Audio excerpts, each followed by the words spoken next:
Creative Herts show, the show dedicated to the creative journey and the highs and the lows that come with it. We're joined in the studio today by Kinloch, who is a comedy writer by nature and also a marketeer with an interest in YouTube, and he's working on a project that combines the two together. So we're going to explore that with him right now. Hello there, Jim. How Hello. are you? I'm well, thank you. Good. Lovely to have you in the studio with us today. Here. Thank you.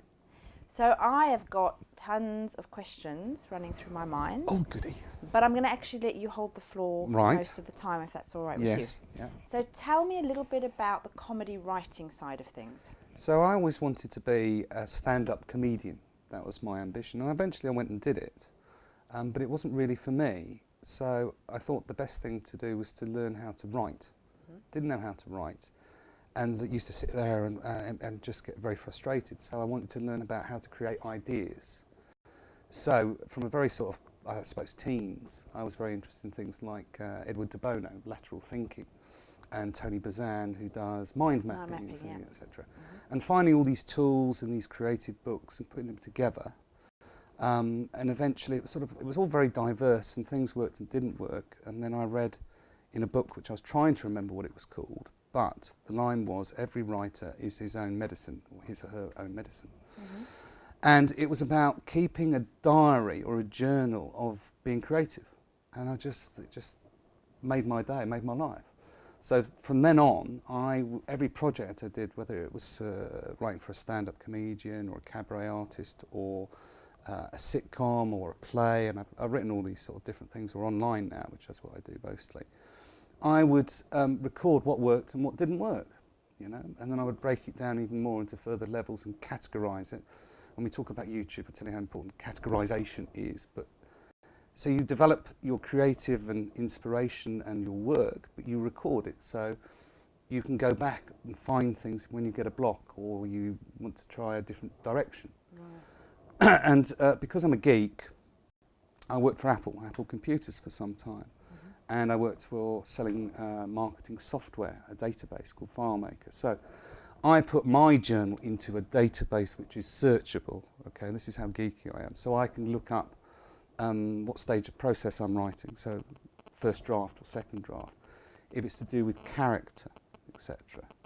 And then I started on that journey, and I wanted to perform again because I was very nervous about being a stand-up. So I went to the old Bull in Barnet, which was an arts centre. And the first workshop I did was about creative writing. I liked that. And so I used to go to a Saturday acting group. So you attended a course at the Bull? Yep. And met some wonderful people, and people off the street would come in and there'd be great performances, and it was very, very inspiring for me.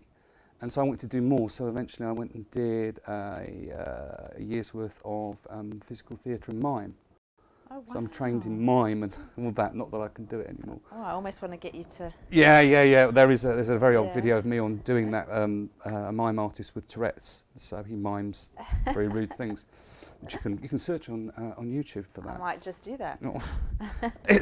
Which I did for a competition. It was fun to do. But that whole thing about recording your creativity and what works for you and what doesn't is just one part of what I found worked for me.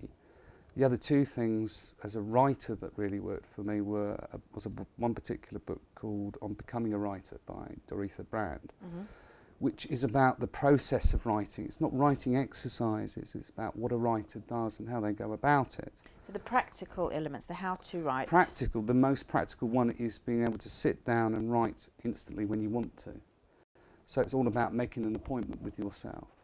So for example, you say, I'm going to write at 4 o'clock tomorrow afternoon, and the minute it hits 4, you start writing. Now, as a consequence of that, it teaches you to turn on the creative process. But what you'll find is that you have to write for 10 minutes, say the first time you start, and you gradually build up to half an hour, is that you can be writing a swear word for 10 minutes because you don't know what to write. But as long as you do it every day and you keep going, you get into that process of being able to switch it on. I'm going to take that away with me, to be honest, because I'm writing a book. Right. I don't feel that I'm a natural writer. Right. And it takes a long time for me to get into it, and I've done an audio program which I'm about to launch, and I've had to write the series of emails Yeah. to kind of promote all of that. Yeah, And I find that quite hard work. And although I love what I do and it's all about motivation and inspiration, I get stuck, and you kind of, and I wait for the moments when you feel creative. Yes. And I realise that sometimes, because I have to write these emails, you have no choice, and you've got to just keep bashing away. And then, as you say, at some point, the switch goes on. Yes. And all of a sudden, it just starts to flow. It's an induction. It's inducing yourself. And what I found, one of the most interesting things I found out when I started keeping this journal was that certain pieces of music would set me into that mode. So for many years, I used to put on the Verve's Bittersweet Symphony, and for some reason, click, and off I go. But the amount of times that I've written inspirationally, and things have come to me, it's like, I don't know, 3 or 4 times I can remember in my whole life when I've written down, I wrote a sitcom about pirates in the modern age, and I had the classic 3 characters of sitcom, you know, the child and the machine and the animal. And they wrote themselves, because it was just fun, it was in there. But most of the time it's graft. You can induce yourself, you can look back at what you did before. But the other key that I found, and again I can't remember where I read about this, is copying.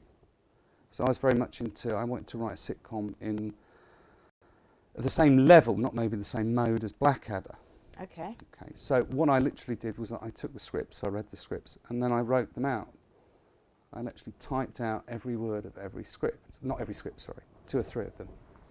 So I wrote them out, and what happens when you do that is that you can read a script and say, well, that's funny, but I don't know why. But when you copy someone else's work, even if it's longhand, and you write it out, your brain connects with your hand, and so you learn how they've done it. So if you're writing autoresponders for emails, what I say to people is, let's take the example of comedy. So what's your favourite you want to write sitcom? What's your favourite sitcom? Okay, what's your favourite episode in that? Okay, get the script, write it out. Just type it. You will learn so much. It speeds up your writing ability. Well, it's those learning styles, isn't it? You've got different types of learners and different types of people. And that is, I suppose, appealing to the kinesthetic learners out there in a way, so that you're actually integrating, you're feeling it, you're doing it, you're engaging with it. And then in your body. Then it accesses a different part of your brain and it clicks. Yes, exactly. So, I mean, these tips are great. This is how to get into the zone in a very quick way. How to get into the zone, and how, when things are not working for you, how to use them, how to accelerate your writing ability. Because if you do that once with one type of comedy, then you can create your own blend. So you could take a Blackadder script and you could take The Office, write them both out and combine them. So that's stage 1, writing out a script. You will learn so much. But then what you should try is your own idea of a sitcom that you can transpose, so it has the same amount of characters. And then you take that script and that plot and you transpose your own characters onto it. Again, it accelerates your learning and the creative ability to write very, very, very quickly. Because obviously you don't want to churn out the same things that have already been done. Yeah. But what this is doing is taking what's worked. Yes. And then helping you to take it further and beyond that. It speeds up. It speeds up your learning. Fascinating. I mean, I know for me, a lot of what I've done is I've put in certain quotes. Mine is a work of, it's to help people to feel inspired and positive. Right. So I take the things that are my triggers, the quotes and pictures and things that inspire me. And if I plant them into the work, I can then fluff that out and analyse it and talk about it, and that's how things come together. And I suppose that's the same process. It's the same. You're taking comedy and the script which you're writing to help you to write at a deeper level. But it's also really collecting your ideas. How do you collect your ideas, all these inspirations? How do you go about it? Well, we get you to make a database for us. You've got a database, or because I'm an obsessive geek and I'm an online geek and people call me a tech guy, I'm not a tech guy, I'm a marketing creative. Yes. Okay, so there are little things that I like using occasionally. I don't use them enough, I do it for fun, like Pinterest. Now, Pinterest was started in the US it was mainly for women collecting ideas for their weddings or their interior design. So you can get yourself, you can create different boards, and I have some for bits of comedy or long comedy or sitcoms or movies, because I love movies. And you collect pictures onto different boards, and it's like literally a cork board, but it's virtual, etc. So what happens then is you collect everything that in your case inspires you, or you think is relevant, and you can collect those into categorise them into different things, inspirational women quotes or inspirations for children perhaps. And then what happens is that you collect all these things, and then when you're in a state of reverie, you look through and review it, and then you'll start seeing combinations. It's those connections of things that bring out new ideas in people. So you can do that. I used to keep scrapbooks and cut things out on paper. Well, that's the thing. It's moved online now, yeah. and it's so much easier. The problem I have is that I've got so much on my phone, because on Facebook, on the phone, there's things that I come across, and so it's all on the phone, and then it's not always on all. And you can transfer them between devices, but it's so much easier now to capture those inspiring triggers. You know, that Pinterest I like very much. If you're a creative and you like photography and you've got good subjects like landscapes or food in particular, then Instagram's probably for you. And you can do short videos on Instagram. That's very important. Yeah. Oh no, I should know that. 15 seconds. Because I've got the whole of my son's year group going, "Hi Instagram." That's what I do all the time. It's horrible. But it's a great that abbreviation which is happening online when everyone wants a quick fix of creativity. One of my proudest comedy moments was writing. It was a Channel 4 competition for the Secret Policeman's Ball, which is an Amnesty International group, and that's what inspired me to get into comedy. Was watching these concerts with Monty Python crew, for example, and Peter Cook and Dudley Moore. And they had this competition where you had to pitch a sketch in 140 characters. They didn't say that, but that's what the length of a tweet is. So how do you get a pitch in 140 characters? So it makes you really think and abbreviate things, because you're counting by character then. How do I get the punchline in? How do I get the setup? And even with a 15-second video, you can think in terms of 3 acts. When I approach a new medium, I always think, well, how can I get 3 acts into that? Once you know that convention, you can break it, of course. But when I explain that to people, like I have a client at the moment, well, for a long time, I hope, called Lucy B. Coconut Oil. And it's true. It's the guy who his company. It's his daughter, and she responds on Twitter. And it's a growing thing. Coconut oil is very important. But we moved, and I said to them, well, let's try Instagram, and it started to take off. And now it's gone from a couple of hundred last year to over close to 12,000 people follow on us. Instagram. On Instagram, yeah, and that. I mean, I'm so far as put the app on my phone, and that's about it. Well, that's what you need. Well, the other thing I don't even know what to do with it beyond. My teenage daughter won't teach me. Well, just play. You know, a lot of creativity is play and just giving yourself permission to make mistakes. But if you want to collect ideas and they're diverse and they're on the web, then there's another program that you can use called Evernote. Okay. And Evernote, the great thing about Evernote is that it will sync on all your devices, plus it will keep it online for you. Oh, that's clever. But you can write in and create notebooks, virtual notebooks, and notes within those. But you can also clip, you can take pictures. I'm not sure if you can do video, but you can certainly take pictures into that and collect things into ideas, into groups of things. So based on the way you've described how you work, that's probably quite, well, you must use Evernote. It must be the best I use it all the sliced time. bread. I use it all the time. You pull everything. I mean, that for me, I struggle because I'm writing. I've got written stuff here, and I've got photos over there, and I've got quotes somewhere else, and I've got articles. Imagine if you've got somewhere that you can pull them all in. Pull them all digital. in, and you know, you're out and you want to use just your phone. It's all on your phone. Big question: it's synced. can I use it on my phone? That's you can use it on your phone. I use my phone for everything. You can use it on your phone. You can use it on any computer once you've logged in. I know exactly what I'm going to do with this. When this episode is done, hello Evernote. And you know, it's all backed up more or less online, so you can go and look through a web browser on a machine and play around with it there. And are you writing at the moment? Yes, I've just finished. I'm playing around with video a lot more now, and I'm using on the Mac. There's an app called Photo Booth, where you can record on the camera, on the webcam, like that. So I'm writing with a view to launch a YouTube channel, my own comedy one, which is me performing with my daughter. Although you don't see her in shot, you hear her voice and you see the top of her head and stuff like that, because she's only 11. You don't want to have. And I don't want to show her. I don't want to show her online, but she loves it, and she created her own YouTube channel when she was 8 or 9 or something like that, because they're just fantastic children now. They just make things happen. So I've written, it's what you call, or will be, what's called a transmedia story. So it will flow across different platforms. So YouTube will be the central thing, but there'll be a blog. WordPress is about the best thing you can use on a blog. But what happens on YouTube stays on YouTube. So you can try and move people from YouTube to your website. It's very unlikely to happen. It will be very small. people tend to stay on because that's the nature of YouTube. It's a walled garden. It was once described to me as like a casino. They want you to stay on and expose you to advertising. Okay?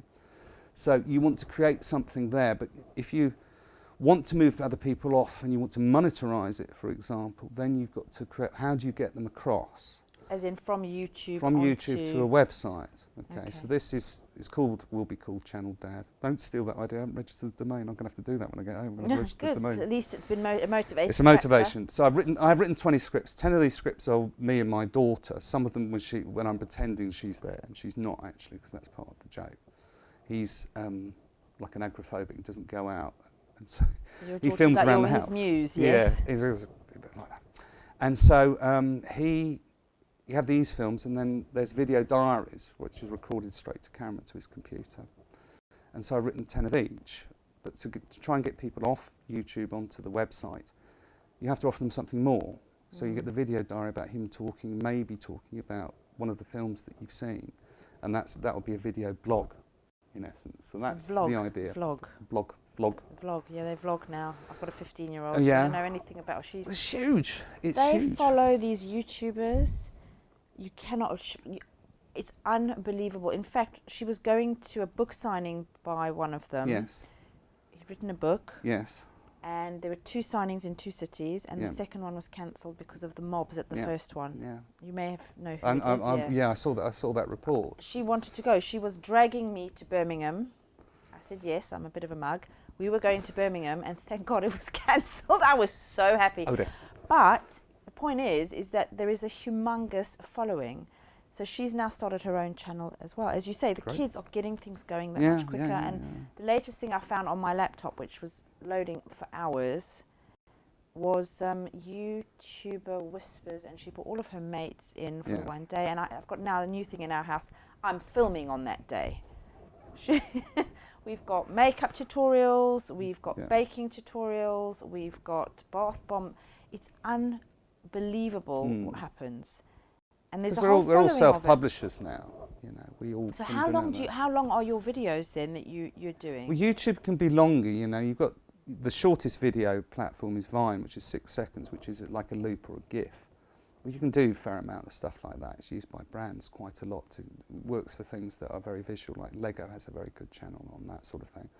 All the way up, YouTube, and people will watch a lot longer on YouTube. They'll watch 10 to 20 minutes worth. Facebook, you're probably aiming about 2 minutes. So 2 minutes on Facebook is the optimum. And the maximum. And on YouTube, what's the best length YouTube video? is very interesting. It depends on the category. You know, music's very popular, of course, so you can have long playlists and people will just put them on in the background. They won't actually be watching, but they'll be listening to it, so you can have mixes.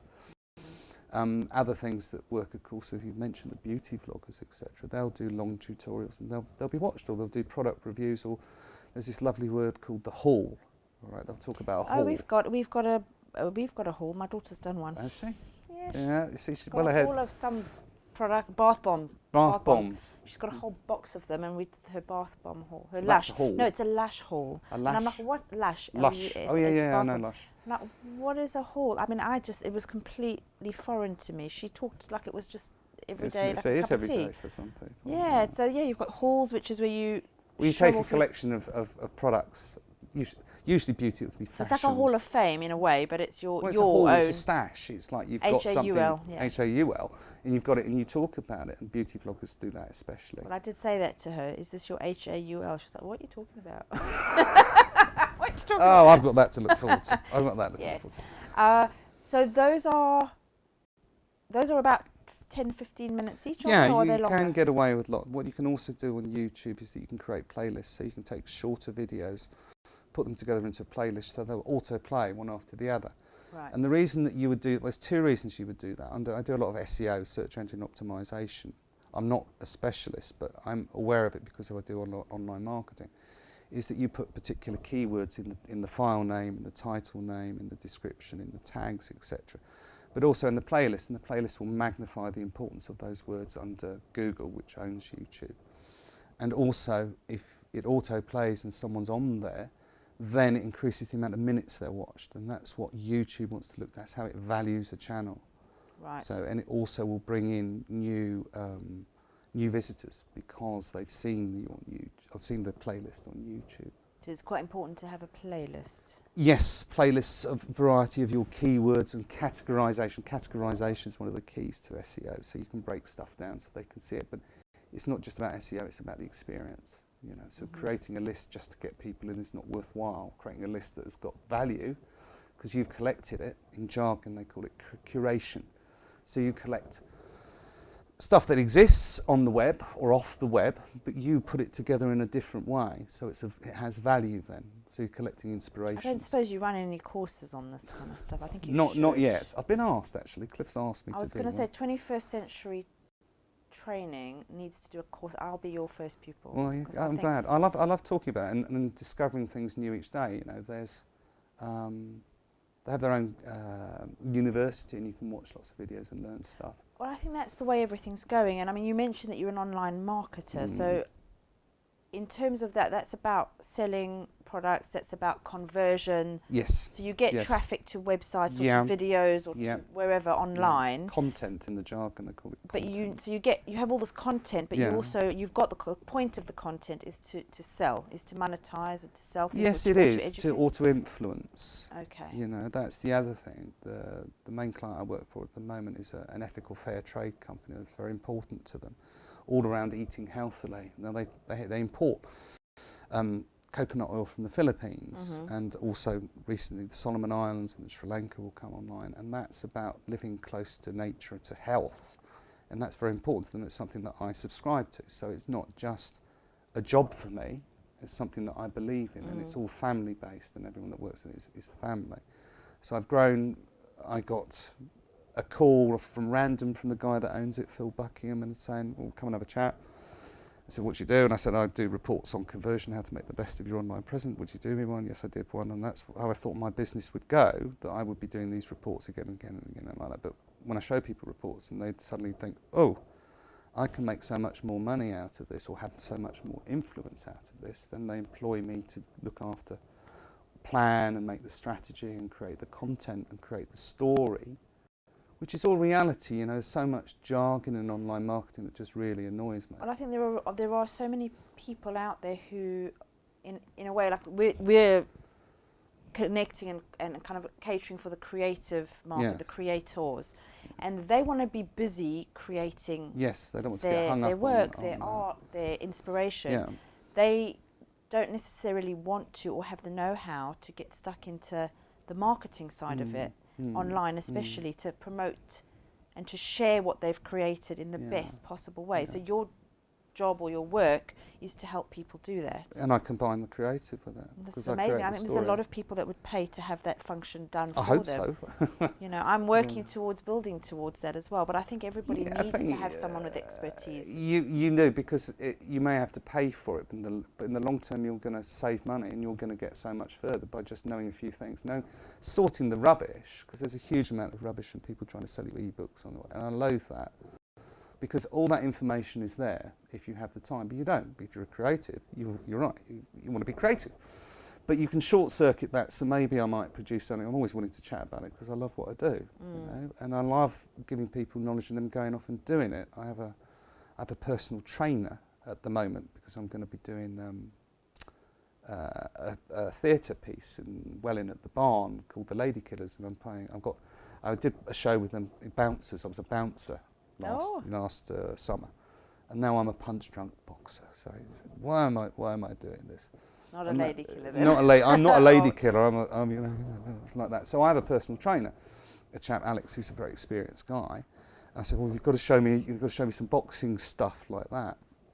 And I talked to him about web stuff, etc. Okay, he's creative in a way because he changes people, he changes their bodies, you know, and he thinks about it and he's very particular about it. So I had a coffee with him and chatted with him about using WordPress to create a website, the SEO and what sort of content. And he went off, what's the great thing when you work with someone that goes off and does it, then he has results. And now he's #1 for his particular keywords within Based Google. on what you've advised and what I've told him him for that website, and he's put it together, and he's done the writing, and he writes very well, and he's done the photography, and he'll be doing video. So he's #1 in organic search and then also in local search. So that's pleasing when people take on board what you've done. And imparting that is a creative thing, giving to other people, because you get other stuff back. Well, absolutely, and I think that the how you impart it is creative as well, because it's about inspiring. I mean, I guess that brings me on to a really valuable question. What does creative mean to you? Because you've touched on it in so many different aspects. Yeah. What does that mean when we say that is creative? Yeah, it makes me, everyone's creative, you know. You take a different route to work in the morning, you're being creative, you know. But some people take it to an obsessive geeky degree, and that's me. Because I love the idea of something fresh. When you start out writing, and it used to be a blank piece of white paper, and that's frightening, or a blank screen. But when you get the switch, when you've learnt enough and you're doing it, then it's suddenly, what can I do with this blank screen? What can I do with this blank piece of paper? And that taking nothing and making it into something and giving it to people gives them pleasure. And I've got loads of inspirations, but one of my main ones is a guy called Michael Benteen, which not many people, I've studied, that's a grand word, it's a pompous word, but I've read a lot about comedians and their comedic process and how they create, because it fascinates me. And there was a guy, Michael Benteen, who's actually half Peruvian and was born in Watford. He was one of the original Goons, so he worked with Spike Milligan and Peter Sellers and Harry Seacombe like that, and he wrote a lot of books, very interesting books.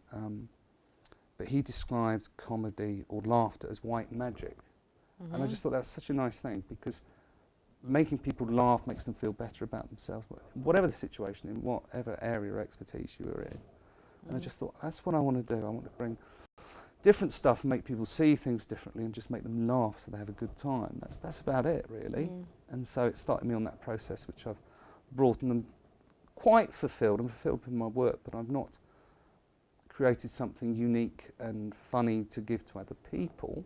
And yes, I would like to make money out of it, but only if they like it, you know. And YouTube and online gives you that opportunity, because as I said before, all self-publishers, and how you do it, you can take off. What's incredible is that I feel quite excited by the things that you're filming with your daughter and the whole concept of all of that. And you are also perfectly placed or positioned or skilled to really help that kind of go viral. Yes. Because that's what we all want for our YouTube channels. Yes, but I would urge caution using the word viral. Well, I use it because that's the term of it being very people popular. Use that, yeah.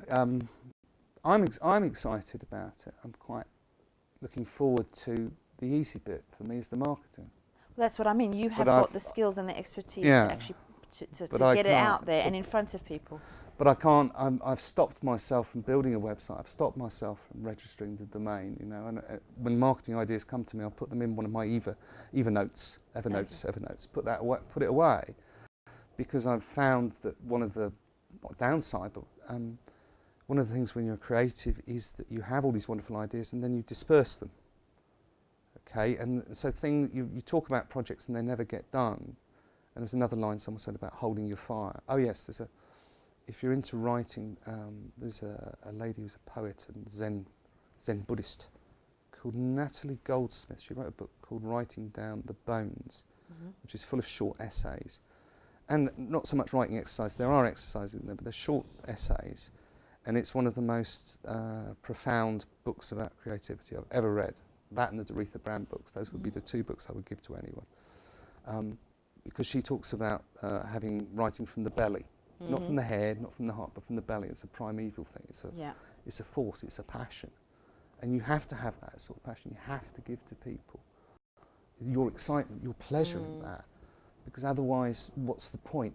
Well, I suppose in anything that you're busy creating, it's that fire that's within you, that excitement, that love, that joy, that fulfillment. But don't you get that excitement when you see someone talking with enthusiasm about their subject? You may not know anything about their subject, but their enthusiasm. Well, that's the thing, you connect to that, it's an energy. Yes. That you're putting into the work that you're doing. And I think that's maybe what sets the work apart from others, because there's a lot of people creating. I mean, there's everybody, as you said, everybody's creating. If you find a new route or a new solution, or you're creating in a sense. But what puts people out there? What do you think? What marks somebody's creativity? Not above, because I hate saying things like that, but you know. Makes them distinctive, perhaps. Distinctive. What is it? What makes them get noticed? I think it's being true to yourself. You know, I think not being worried about making mistakes is one thing. It's about producing something that is new, that you love. you know, because you can go and you can study about viral. If you come back to viral, etc. If people say, "Oh, I'm going to make a viral video," they're either deluded, or they're lying, or they're a very, very large agency with tens of thousands of pounds behind them. You can take away all the hurdles to viral, etc. But what's the point? You can go and study viral. I mean, there's charts on, I can't remember the site's name now, but Social Bakers probably, you can find that, the top 100 viral videos of each time. You can go, aha, so that's a common element. I need a cat, and aha, I need some sausages. Skateboarding cat with sausages. That's what, I'll be viral. There's no point, you know, that creative stuff. It's not other people. Yes, you can be influenced by, yes, you can copy other and find out how they wrote stuff, etc. But it's all about you to create something new. So you could create a viral. There's one great viral one, which is the history of dance. So Channel Dad, he's a dad. So I've taken that idea. I don't know if it's going to go viral, but I like the idea because it's so silly, which is dad dancing. I think it might. You know, you're taking, firstly, you're catering for a market that it's very niche. It's niche. Another Dads need a real good sense of humour, and they'll identify with you. You've got to. I mean, I think that you're onto a winner there. Well, I do hope so. I'm just and it's dads and their daughters, and I think that in itself is a whole special connection. Yeah, it is a special connection, and it's such fun. And what you're doing is you're giving glimpses into that dynamic. So yes, but it's using the medium of YouTube, but it's about a father and daughter. It's a father and daughter YouTube channel, so it's like pop eating itself in a way. That's the ideal thing for you, isn't it? It's bringing your internet marketing expertise and your comedy and your daughter. Who must be your other love. I see you wearing her loom bands, and I'm very proud of those. You've got it here on the Creative Herts show, so it must be something significant. I've got loads of those around the house as well. So. Yeah, and they will feature in a video. You know, I've written all these scripts, and there's using your knowledge to be creative is another thing. But you know, my knowledge is about SEO and online marketing, etc. So there are beauty bloggers that we were talking about just before we started filming. And they're huge, you know, etc. So one of the ideas I have is the dad who's going off dating again because he's single, so he's bringing up his daughter on his own. So he wants to be more attractive, so he starts looking at beauty blogger channels, and there's one called Michelle Fan, and he's worried about his lips being so small, and he wants to plump up his lips, so he's following the video for that, and he has to mix Vaseline with cayenne pepper, and that will make... It literally burns, you know. Because you've done it. I haven't, not yet, but I've written the script, and I will be doing it. Well, now that you're saying it, and we're going to be, this is going to probably go live, I'm hoping...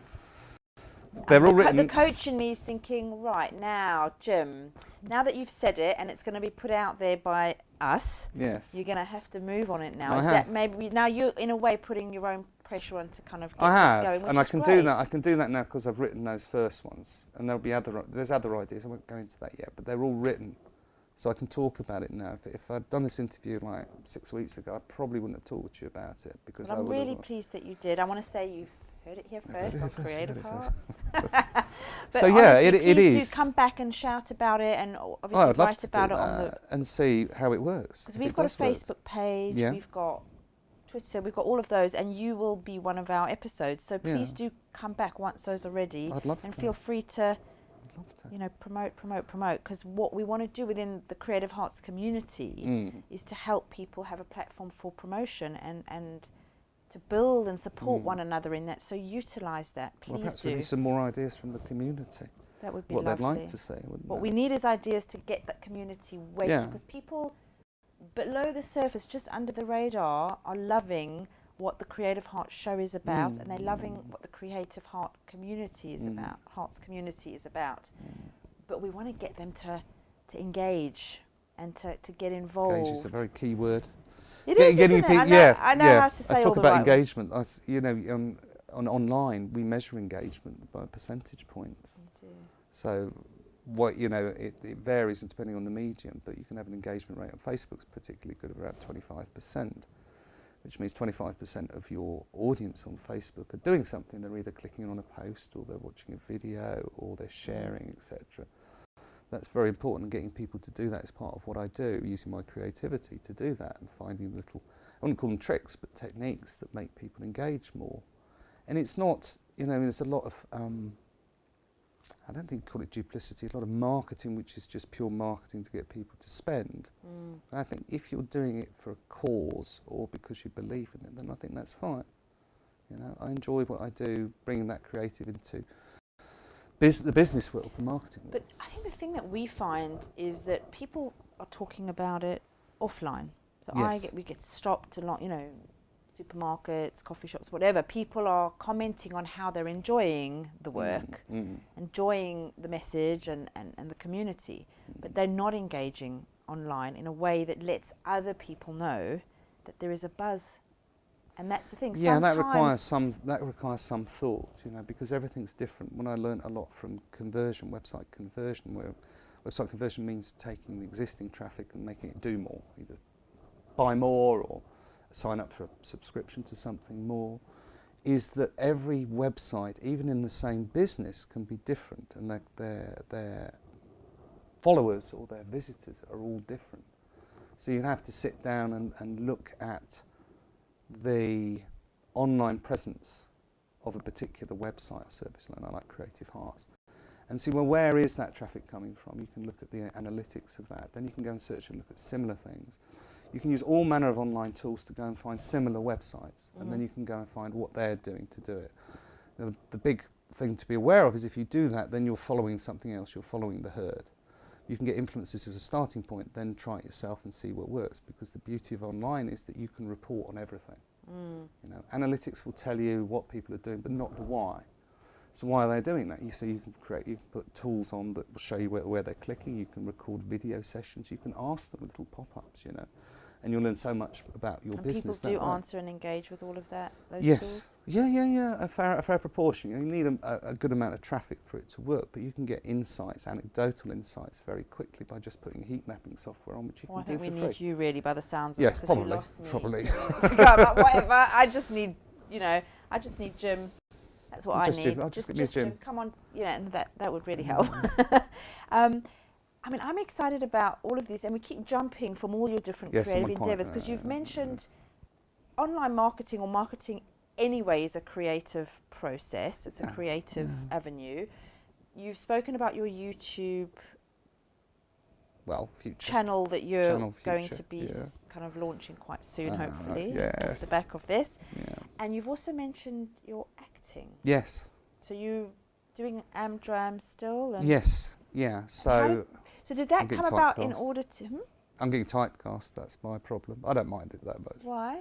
Well, I hadn't acted for 16 years, and then I did a play called The Bouncers, which I played Les. You mentioned that. Yeah, before, and it can be played very dark. We played it very comedic, and that sort of inspired me to want to write in that vein again, because physical theatre is something that I loved, and that is a very physical theatre piece, because I play one character who plays other characters, and that fascinates me. And I also like classic movies, and now I'm doing The Lady Killers, which is based on a 50s Ealing film, and it was rewritten by Graham Lenehan, and he's one of my comedy heroes. And I'm playing one rounder drunk boxer, so Bouncer the drunk boxer. It's like, right, okay, I'm going to get all those parts, am I?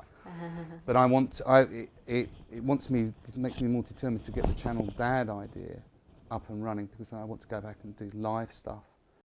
I have an idea. Could that become a live? Well, I think so, because you can mix up what you do these days. So maybe doing live theatre on YouTube streaming, that's not something I've done before. Okay. There's all these different combinations, and that's, there are certain truisms about creativity. It's about blending things, or looking at the opposites of things, or exaggeration, etc. All these because you mentioned at the beginning of the interview that video is your... It's where I want to go, because it's quite, not passive, that's the wrong word. You can take a step back from it and you can see what you're doing. So when I've been writing these scripts, I've read them out. Some of them I've acted out in front of my camera and then played them back and found little tips or ideas that I've fed back into the script. So that's become draft 1, draft 2, draft 3.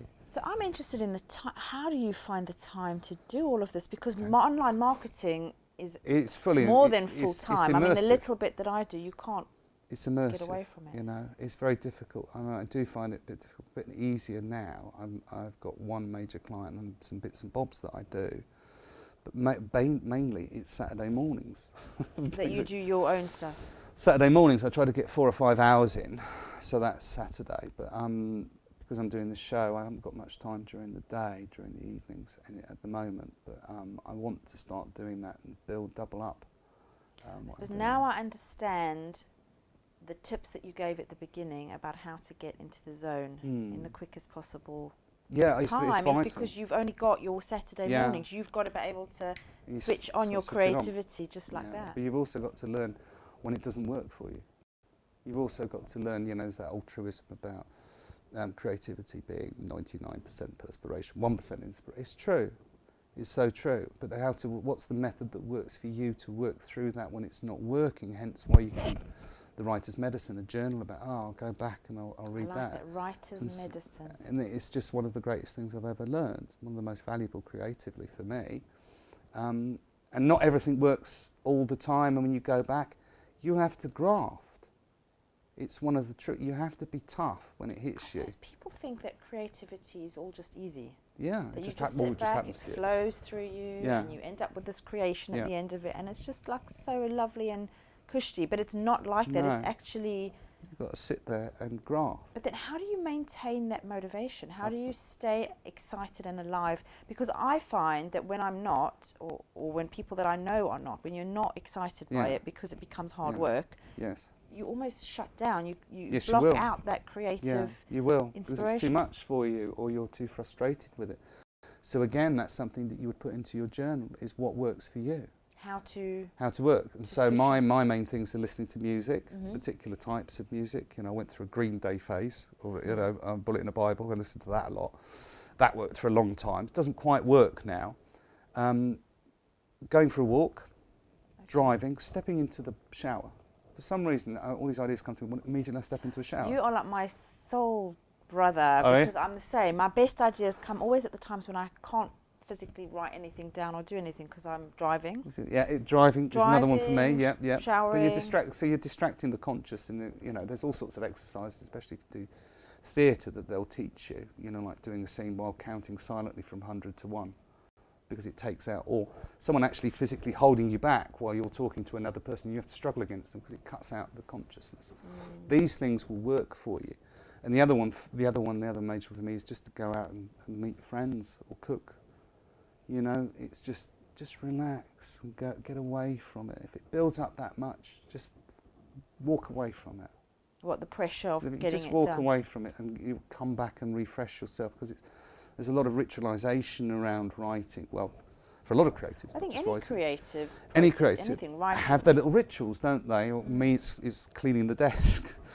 You know, clean the desk, everything. So it's like, so I only have this. I have the desk and I have the screen. My problem is that those things, those rituals, take up a lot of time, and they're very necessary. And when I have enough time to perform those rituals, I have a really great session. But I inevitably get disturbed by school runs and life and other things. Everyday life. So it's, I suppose, you know, for me, I have to tidy up the house and the kitchen and the dishes and everything. And now what I do, the best thing for me is to take myself off to a coffee shop, because it's the only place. That's another great idea. I just order my coffee and then ritual done. Do you know, that is how I have to do it, because if I'm at home, which I do and I enjoy it, I get busy with everything else, and then all I've got left is half an hour. Procrastination.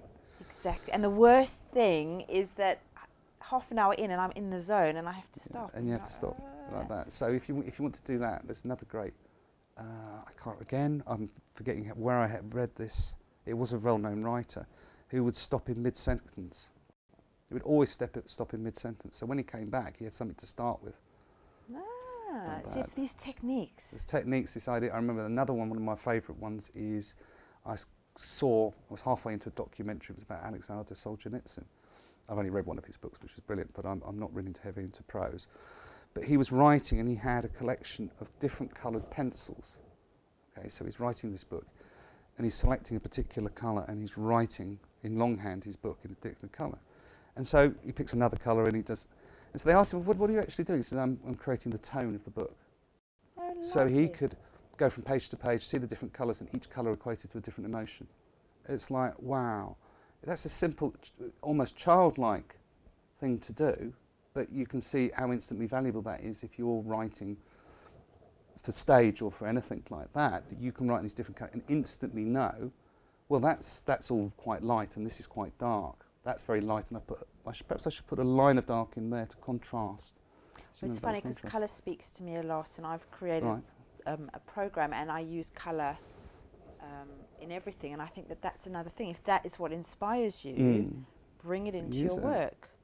You know, don't leave it in a box somewhere that you only call on when you decide to dip into it. Use it. Use it to help to keep you going. I love that. And that's fun. That's fun. And the other nice one that I did, I went to, there's a lovely writing charity organisation called the Arvin Foundation, and they have like old farmhouses in Devon and in Scotland and Yorkshire, and you can go away there for 5 days, and there's a lot of grants you can get for them, bursaries, etc. And they do all manner of everything from poetry to sitcom, and I went one which was physical theatre with a company called Knee High, who were just about, this was years ago, were just about to go down a tin mine to do a play in a tin mine, something like that. And so we did all these improvisation things, physical theatre things, improv games, etc., with a view to creating a piece.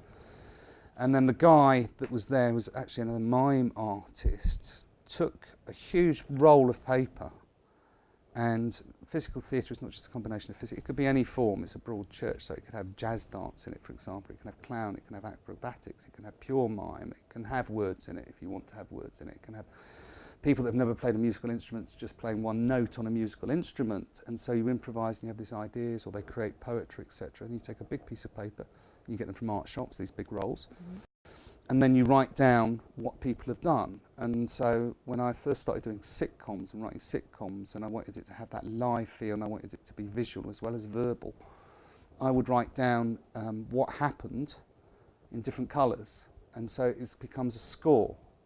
So you're not just writing the words, you're thinking, well, that's the line, that's the visuals, and that's in orange, and that's the green, and that's the verbal, etc. And this is where there's pauses, this is the colours for different characters. So you can you can see the whole thing in one, and where, there's a gap there, you know, etc.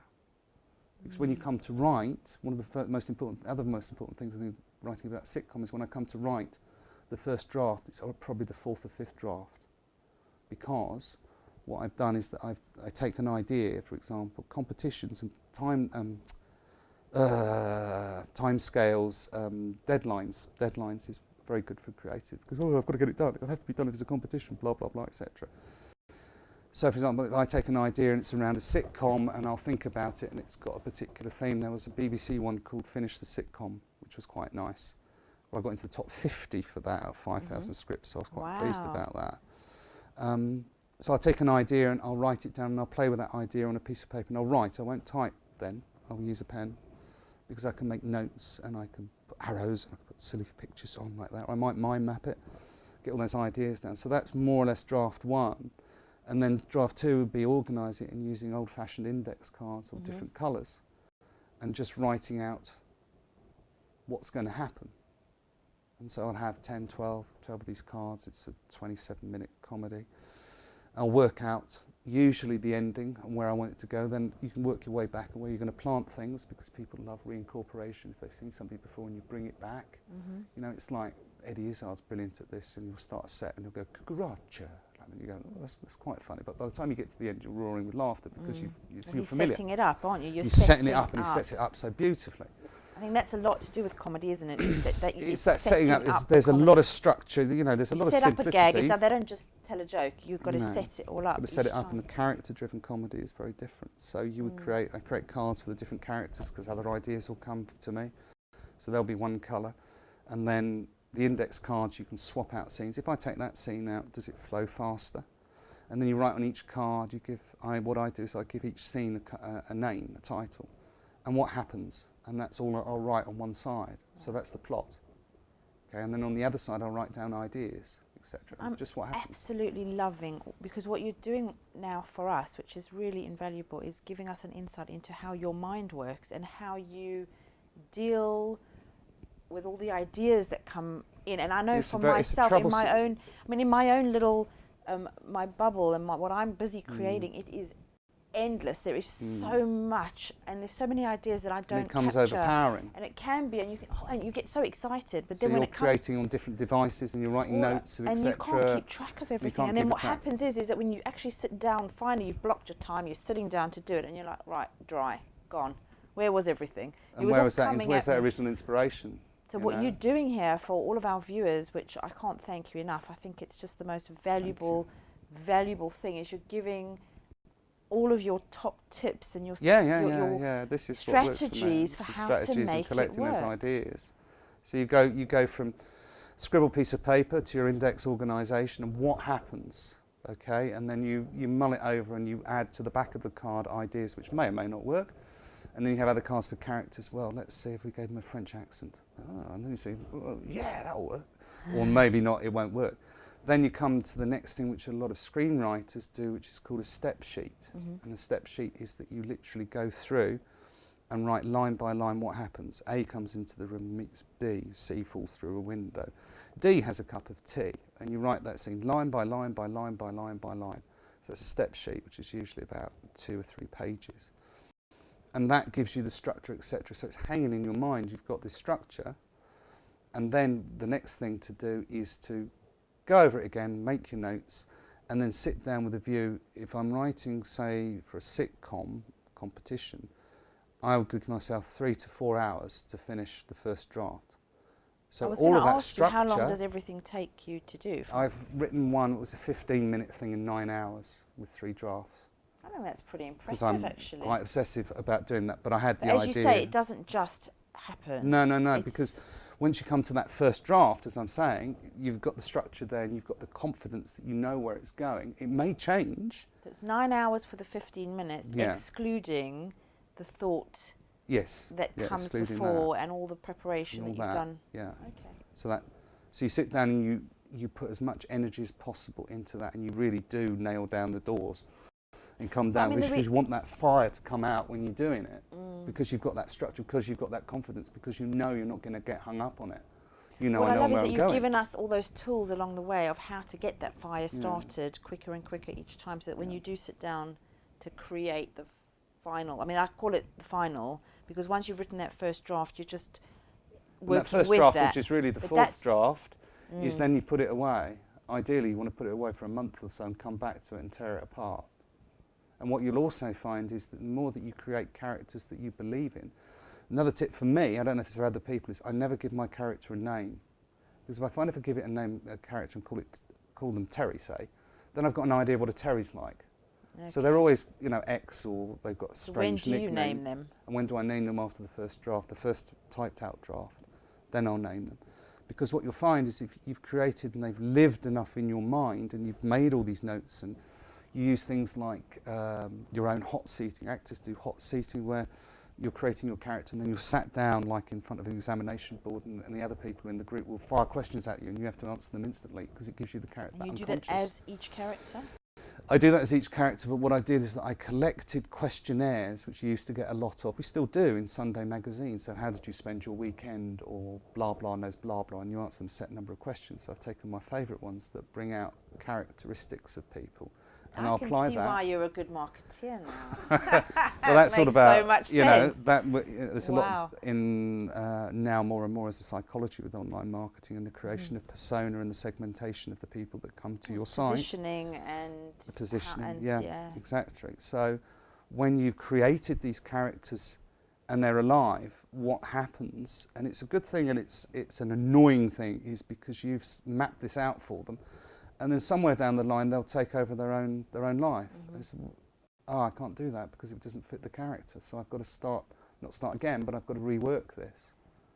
I mean, you touched on something that I wanted to ask about as well before, which was monetization. Yes.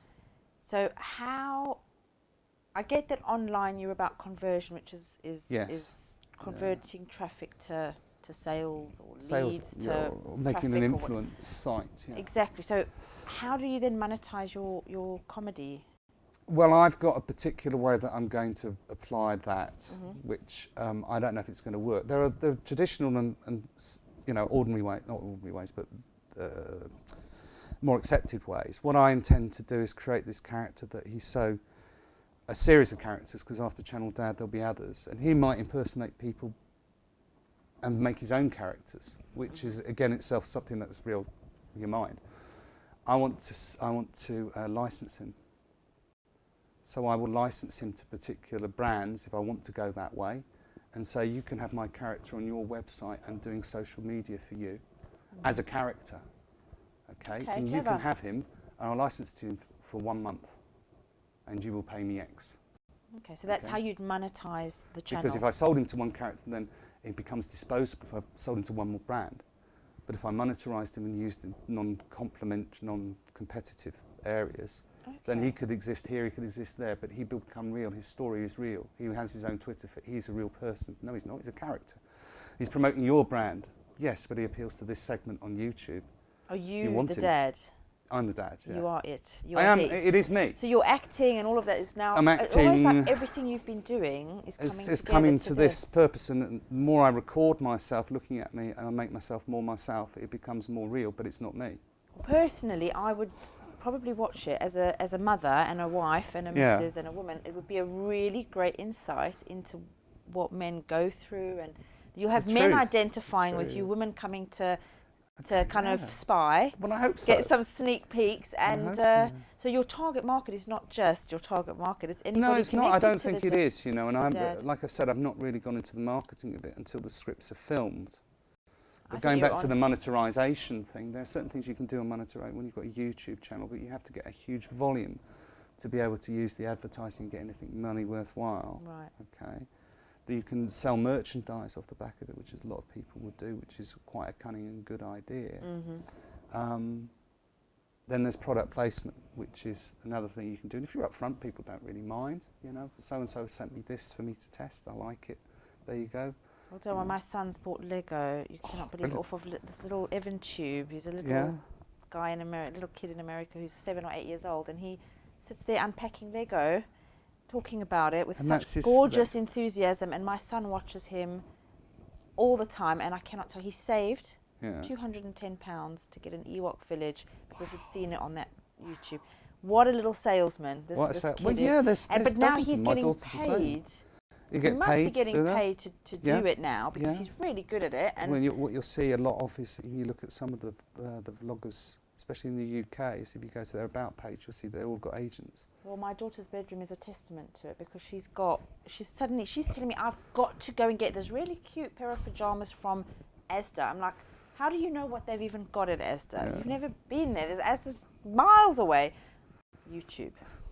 And do you know, Mum, they've got a really great mug at Tesco's. Or should go on eBay as well. Why are you home shopping? You're 15 years old. What are you shopping for mugs for? YouTube. So-and-so's got... It's insane what these... It's insane. It's the best way to promote and to sell and to... But also to experience, also to create, groundswell of opinion. And there's also, viral stuff. I've got a guy that I know is another internet marketer, a guy called Dan Baker. And he's always done teaching for Chartered Institute of Marketing, I think. He knows he's an uber geek. I'll never know as much as him. But he recently, this week, he wrote to, or tweeted, I think, to Russell Brand, Rusty Rockets, as he's known as on Twitter, saying that he reminded him of Park Life. And so as a consequence, if Russell Brand makes a tweet, people have been tweeting Park Life to him at the end. Everyone, it's taken off, and Dan's had, I don't know, several thousand retweets of this thing. These little ideas that you use that you can do, and you can, Russell Brand's a huge celebrity, and you can communicate with him and if he wants to play, then he'll play. And he likes to play by the sounds and he does like to play, and people are very interested in him. But you've got to find the right celebrity or the right person to kind of banter with, don't and what you? they in terms want, of branding, you've got to find the right person. There's all that under the surface stuff when you talk and when you want to promote a brand, etc. Is finding the influencers. There are all manner of tools that you can find. But what it comes down to, the end of the day, once you've identified them, is to researching what they want. Well, that's the bottom line with anything online marketing. Any kind of marketing is catering for what people want. And sometimes what they need, and helping them to find that and to realise that that's what they want. You help them, you help people. You get back what you gave back, you get back what you gave out, rather. And that's the same online, in more than one way. As creative, it's such a joy to have a playground that's so vast. Absolutely. I mean, the sky's really the limit. And Jim, my mind is racing. I cannot wait for Dad to make it to YouTube. Please, can I make a special request? Please hurry. I will.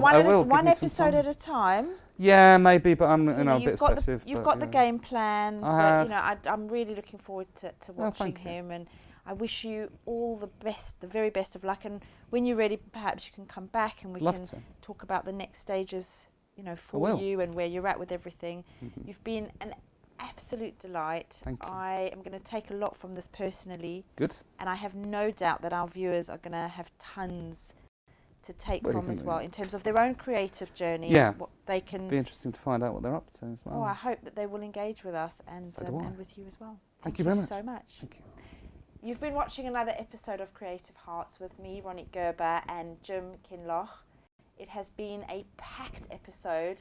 I'm sure you're going to be doing what I am going to be doing, which is rewinding and watching certain snippets over and over, because there was tons of techniques in there to help you stay inspired and creative. It's Creative Hearts, Ronit Gerber. See you online.